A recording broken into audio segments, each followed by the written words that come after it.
Okay, next question. When Rajesh was same age, same when Rajesh's age was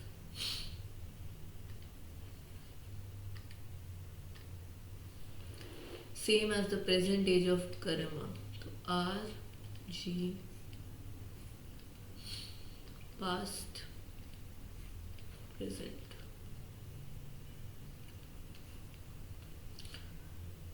When his age was same as the present age of Garima. Okay, so if the present age of Garima is X, in some past his age will be X.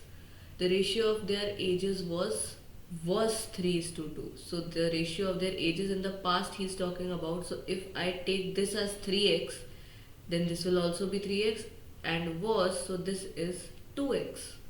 Okay, got it what I did? Uh, they are telling the ratio of their ages was 3:2. Was means they are talking about the past. So this we have to keep it equal when his age was same as the present age of Garima. So if I took 3x here, then 3x will also be here. Okay. Now when Garima's age become the same as the present age of Rajesh. So the present age of Rajesh is what?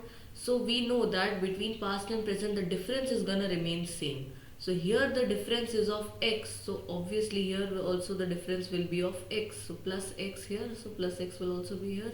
So the present age of Rajesh is 4x. Now, for Garima to reach the present age of Rajesh, you again need to add x here. So now this is 4x, and if you are adding x here, you will add x here as well. So this becomes 5x. So now when Garima has reached the present age of Rajesh, the ratio of their ages will be what? 5:4. Option 3 is your answer.